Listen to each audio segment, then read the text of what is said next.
Hi everyone. Hello again and welcome to another episode of OK Boomer. This is a full house today, as you can see from the screen here. We are kind of going to get into today's topic. We have a lot to talk, so let's just jump right in.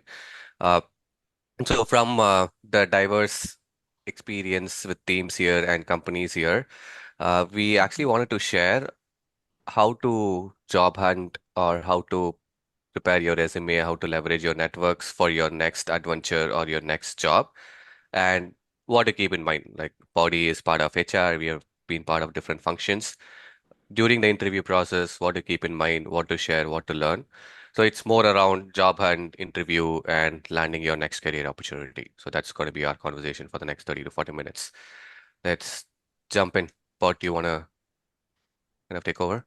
Sure, Ashwin. This feels very relevant and contextual, especially since I'm also in the process of looking for jobs here in the UK to pick up alongside my degree. And I've had a lot of questions on how to approach this because moving to a new country, relatively new industry, a lot of what you think it feels like, hey, I actually don't have I haven't been on top of any of these skills because you're only searching for a job when you're searching for a job. Unlike your day-to-day job where you get a practice on a daily basis, right? So I personally had a lot of questions, and I'm sure a lot of people watching this would also be very keen to understand how do I go about searching for a job? What should I do? What should I not do? Like you set the context, right? Um, Maybe let me start up with a very basic question. A common problem that all of us face is the volume game. Hey, I am applying for a job that I think I'll be a really good fit, but anytime I go to the apply button on LinkedIn, it already says over 100 applicants, right? It feels like it doesn't matter how good a job I do with my resume and my cover letter, there is a good chance that my application might never be looked at because, well, hundreds of applications, a lot of them, it's noise than signal. So that's the first big problem that I have, or I'm sure a lot of people will have as well. How do I stand out? How do I beat this volume game?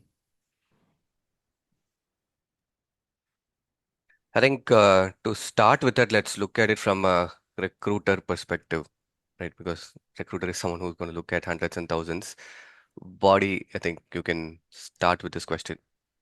So I would suggest, like, when you look at it from a recruiter's perspective, right? Like, anytime a job role is open, depending on how popular your brand is or how well known your company is, and it also depends on the market where you are, right? Like, so the popularity of your brand will directly result in that many number of applications. But the biggest problem for a recruiter is the relevancy in applications.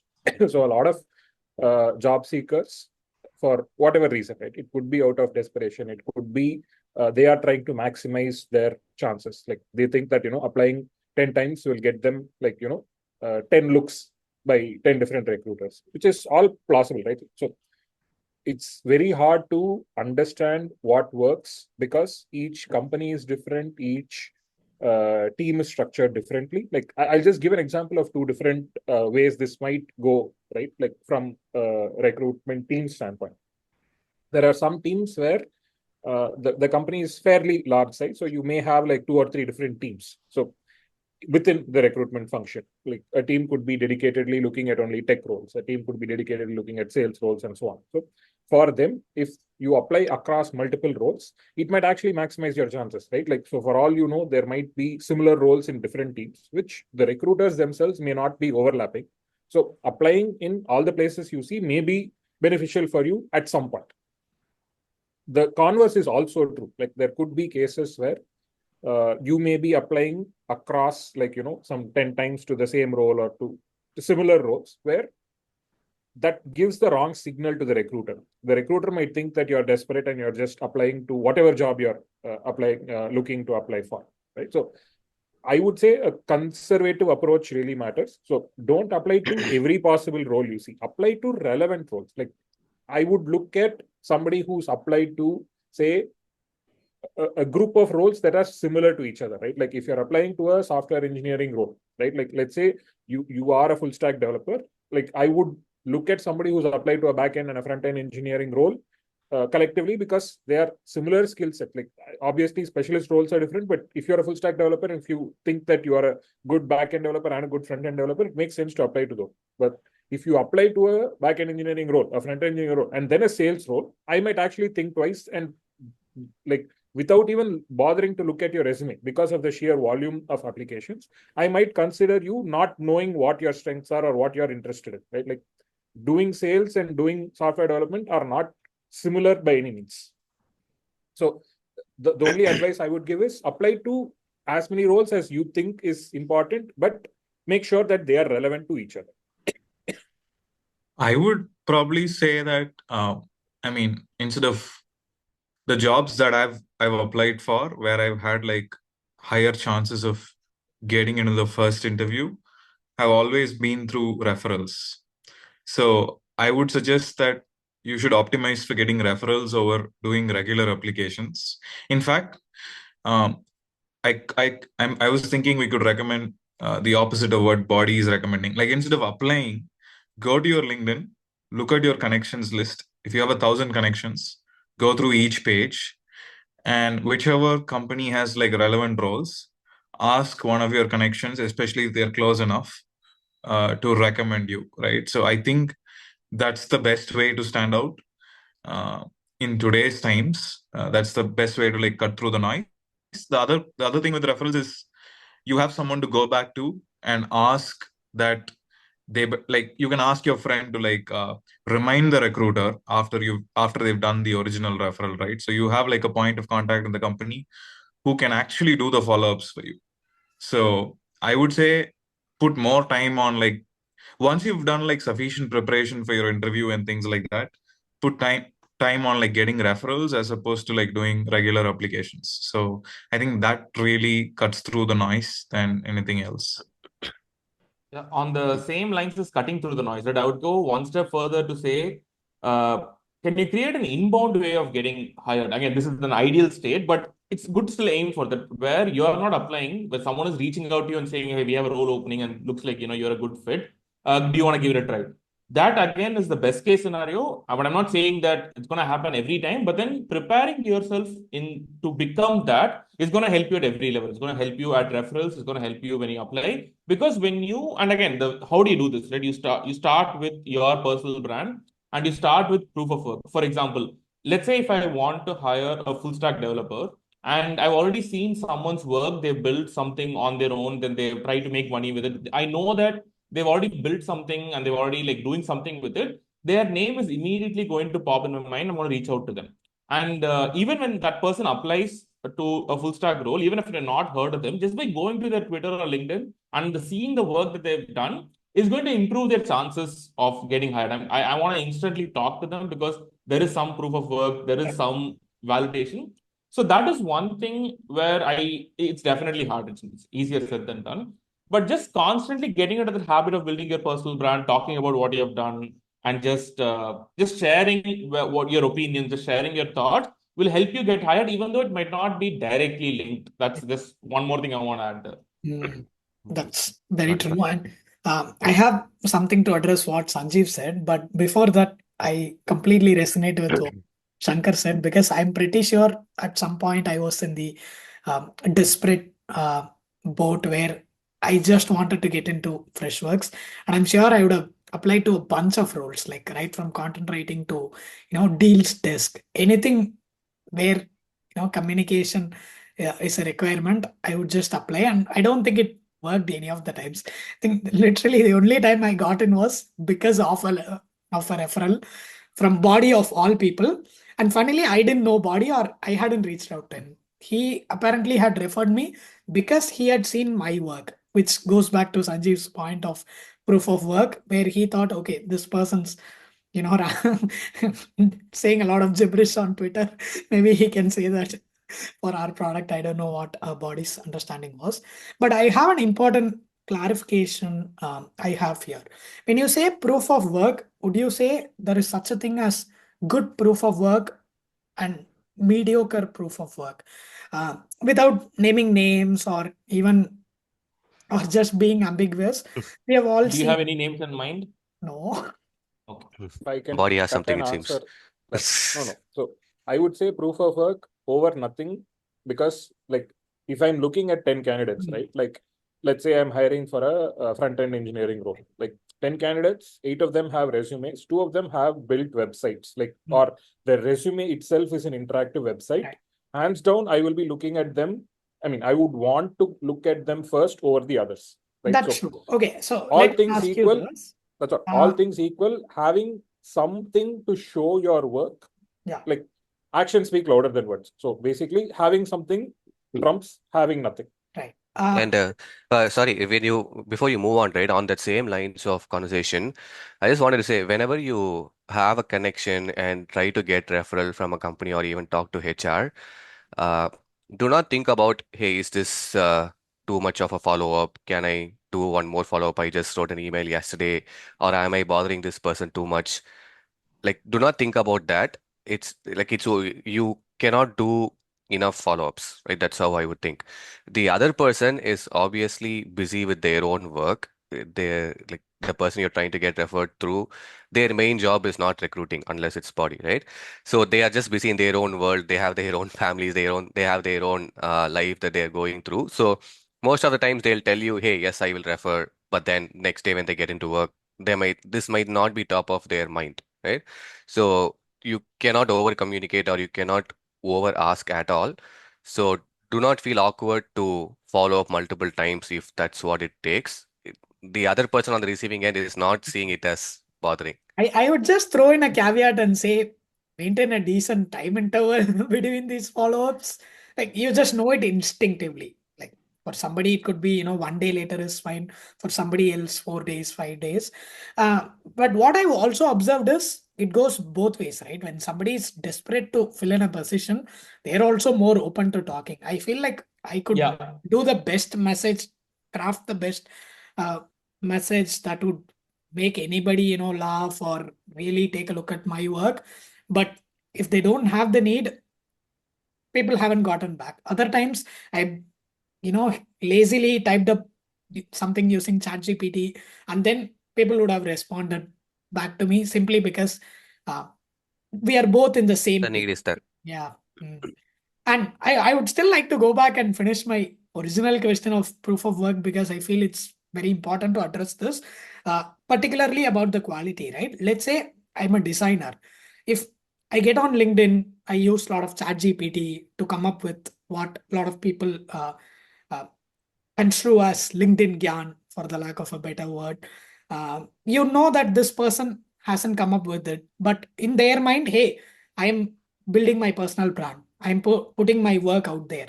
I have this 30-day challenge. I'm going to post every day and I'm going to increase the engagement. Do you think that will actually backfire, or are we talking about a tiered target audience where it backfires with one set of potential employers, while for another set of employers, they actually welcome something like this? Sanjeev. Yeah. See, for me, LinkedIn posts or tweets are not proof of work, right? Not always proof of work. In some cases, yeah. For example, let's say if you're a product manager, I would like look for their opinions. I would look for what what they have, like the perspective they have on the problems. Obviously, they can also still go build products. But for roles where the work is easy to showcase, designers, writers, developers, I would like proof of work there for me still the stuff that they've built over the things that they've said on LinkedIn or Twitter. But for positions where your work is more like you have to still like for example customer facing roles, like you wouldn't know their work until you put them in front of the customer and talk. There, I would look more for okay, what have they done? Like are they interacting with people? Are they engaging on comments? Or are they simply just sharing what they have in mind? And one, do those thoughts interest me? And two, you can some. I think if you've been around in the industry for a while, you can see through bullshit, right? So I think it's very easy to kind of see through ChatGPT and see through just like empty opinions. So those were the two things that I would look for. I think one rubric is like to your point of mediocre versus like really good proof of work. mediocre, I mean, when you see mediocre work, the first thing I feel is this person has not put genuine effort in creating that work, right? A lot of people just put something together for the sake of it without actually putting some thought into what they're writing or what they're doing, But right? So again, the that is unacceptable. important the perspective is they don't think it's actually mediocre work. In their mind, they are helping their candidacy building that brand. Yeah, I don't know how to like, yeah, how to differentiate that, but yeah, that's something like when you see bad work, you know that the person hasn't, at least I feel the person hasn't put their effort and they're doing it for the sake of it, as opposed to like uh, Right. actually doing it for a genuine reason. Yeah. I think I can what you're getting to is like it's okay to do proof of work, but I think where you're getting is proof of work shouldn't be the reason why recruiters are rejecting you. Exactly. Like, would I be better off not doing something, saying something ridiculous? Would it actually help my chances than saying something for the sake of it? Mm. I remember what Shankar was referring to. Like when we used to have campus placements, we used to like one of the things on the application form itself would be to show like any links that they have, right? So you can clearly differentiate between those who like had their own blog through their course of college, like many years, versus somebody who has exactly like one post, and that post is like literally one day before the day of application, right? So those are easy to spot. But again, what I would like to comment on is, so there are three buckets, right? No proof, bad proof, good proof, right? So the thing is, if when there is a sea of applications, no proof is not looked at, right? So you may be the best developer, you may be the best writer, you may be the best designer, but if you don't have anything to show for it, the person with bad writing, bad website, bad proof of work will still be seen before you. So keep that in mind when you're trying to make something. Yeah, I think on this point, right, a lot of people are also afraid to create and show their work because they think that what they know is fairly obvious and basic. Uh, like I was talking to someone who was asking how they can get comfortable with showing their work online, right? So I think the only tip for that is if you've done something in the past for a few years, there's a lot of people who may not have worked in the environment that you have and may not have gained the knowledge that you have. It might look obvious to you, but it might look amazing to someone who doesn't have the experience or who hasn't like gone through the same set of experiences that you've had, right? So for example, if you're a customer success person, you would have done like 50 qbrs over the last few 4 years, right? So obviously you would have gained some techniques and tips and knowledge on how to run these qbr meetings that a new customer success person won't have knowledge of, right? So the thing is to look back for the last, I mean, look back on the last few years, see what's the most predominant thing you've done that you've been good at, that you've learned, and derive your proof of work from there if you have nothing to start out with, as opposed to like put some thought into it to share something you've learned over the years, as opposed to like writing something based on a current trend or for the sake of it, right? So that's what I would say for anyone who is feeling intimidated to start out in terms of showing their proof of work. Yeah. Okay. I think there are at least two parts to this, whatever we are talking about, right? One is getting screened through the recruiter, the other is actual hiring manager, right? The quality of work, I would say more or less can be understood only by the hiring manager. From a recruiter point of view, the first step for any of us who are applying is through, like, there are 100 applicants. How do I become that 10 people who the recruiter will talk to or the hiring manager will talk to, right?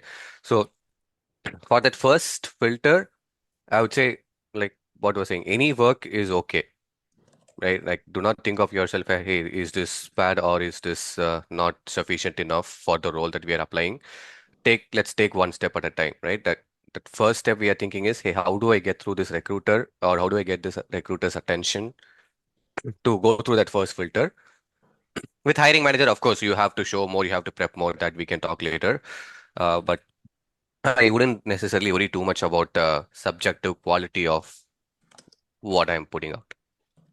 one thing I would say is for all the roles where there are like it isn't as apparent or as tangible to show proof of work, recruiters will still look at other things as proxies, right? Like I would look for like if you're a sales rep or if you're a customer in a customer facing role, I would look at your LinkedIn recommendations not from your team but from your customers. There are few like if you're really a good customer facing rep, you will have a lot of recommendations from your customers and people that you work with on the other side, not necessarily your own team, right? And if I'm when I'm hiring for recruiters, I look at LinkedIn posts where the recruiters are tagged, because a lot of times, like when somebody joins a company new, they talk about their own recruitment experience, and it gives me an insight into whether that recruiter is going like the extra mile for their candidates, right? So those are still good proxies to look at when you don't have something physically to show. I think honestly, what I feel is, body, since you're a recruiter, right? So you've done recruiting. So given, let's say I show someone shows some proof of work versus, and it's a different situation where someone really good at their job in your current workplace refers someone, all right? Who gets more attention? If the really good person who referred, if that person has something to look at, right? I would definitely look at that person because they have a person vouching for them. But if they don't have anything, right? Like the thing is, not everyone operates like how you would want to, right? Like a lot of people may refer people that they have no idea who they are. They are like obligated to. Yeah, So yeah. That's just why because qualified as someone who's good at the job and who you no. respect, right? Yeah. So the thing is, you may be good at your job, I may respect you, but you may be referring someone for whom it is an Yeah. obligation for you. I wouldn't know that. Okay. Yeah, makes So sense. I would still look at what the person has to The offer. So merit, again, their merit. Yeah. in most companies, right, like uh, like in many companies, the referral is only a channel of application, right? So having someone refer you increases your chances of getting called or spoken to. So at the end of the day, if your work is bad, if your resume is bad, if your role, like what you're doing is irrelevant to what we're hiring for, even if the company owners refer you, you may not get through. Right. Thank you, gentlemen. I think this has been really useful and definitely engaging. Let me wrap up the episode with one question to all of you. From your own experiences, I'm sure most of you would have hired somebody for a role that you are looking to fill. Can you think of one specific example? You don't have to go into the candidate's details, but something that they did that really stood out and made a case for themselves. At least Yeah. top of mind is I think me and Body will remember, or even at least Shankar to an extent. There was one candidate, we've spoken about this in one of our episodes before. One candidate who joined our team through a website that he had built, saying, I think something around, "Will you hire me?" And he just pinged that website to the leaders at the company, and it had all the reasons about why this company should hire this person. Right? It's a public website. He just built that website. It was out there. It wasn't a resume. It was a website with his background and Oh, everything. talk about a It was frustrating it. Yeah. effort. It was also social, like it had validation from others. So it had like online social media celebrities who were also in like high ranking IT positions, trying to retain him in the role that he already had, like saying, I mean, he was a fresher out of college, he had a standing job offer. So the social media influencer was actually responding to him saying that, hey, I work in the same company, I might be able to convince you and see merit in staying and taking the job offer that you already have. I think it was very relatable because at that time we were doing outbound sales, and you have to really get creative to get people's attention, right? You're selling to the leadership, you're selling to CEOs and CTOs or CIOs. So things like this will get people's attention, or you're being creative. He just sold himself through a method that we were Nice. nobody even thought about, right? So those are the things we actually wanted in the job. So he just got the job. It's also pertinent to mention that this was 10 years ago. So it may be saturated today, Yeah. may be reaching saturation today. So Yeah. like And also fresh. when he did it, importantly. that's what, when he did it, was- the economy was not bad. And I It would was the say, ZERP era. yes, it was the era where people were looking to hire, and Right. the goal was to hire as many people as possible, whoever was good. So in an era where you're looking for good people, this will work. But if you're hiring only one position, this may not necessarily help. I'm not saying it Right. won't help. It No, may not I think the intention of the question is to just open people's eyes to, hey, this is also a way for you to reach out. Like, how many of us would think about creating a website asking, hey, will you hire me? So it's interesting, Yeah. 10 years, 12 years back, this just was uncommon. right? Right, So and building a website also was not easy. Like 12 years Yeah. back, like not everybody just knew how to build a website. Today, ChatGPT does it for you. Yeah, anything else Sanjeev. from Shankar or Sanjeev? I have something. So there's this one candidate who actually we didn't end up hiring, but then they ended up joining another company and then doing well. So it is still vouchable. So it's not one thing, right? I think what really caught my eye, and one thing that I'm very proud of myself is that I'm able to take very early bets, right? And one of the early bets with this person was that they had a consistent brand on social media, and they were doing this for over a long. So it's not just one event. It is not just one specific thing for the time, right? They had a YouTube channel. They had a good Instagram. They had a good just content creation discipline and cadence. So I think just looking at that gave me proof that okay, this person will be able to carry this on into their work. But then they did not have it in the relevant space. They did not have it in the B2B tech space, but still was good enough for me to take a bet on. But then we didn't end up hiring them. They still got a job somewhere else doing very well. But yeah, just that long-standing proof of work outside of the hiring context knows that they did not do it for the hiring. That's just who they are. In my case, when you ask the question, I mean, I look at designer resumes and portfolios very often because I help with designer hiring. But the first thing I remembered is Arun Satya's resume. We hired him at Freshworks. He already had a lot of writing to show. He was blogging. He knew some of us. He went on to work at Automatic, the WordPress company, and also now at 1Password, I think. But what I remember is in his resume, he had awards and accomplishments. And one of the items was listed as Times Person of the Year in 2006 or something. First, I was surprised. Then I had a chuckle. Then I realized that that year, Time had declared, the Time magazine had declared you as the Person of the Year because user-generated content was trending and YouTube was super popular or becoming popular, etc. So I will never forget that because on top of his work, what he put in there gave me a chuckle. Yeah, And nice. I just felt like it was creative. It was a nice touch. It's memorable, right? Body So that's saturation what came to my mind. for this as well. I think since then it has been outplayed heavily.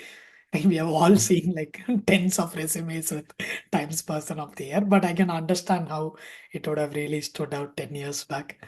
Yeah. Thank you so much, folks. So for people watching, hopefully this has given a lot more clarity on how do you approach job hunting, and we really hope it would be helpful for anybody looking out for a job right now. Thanks for taking the time.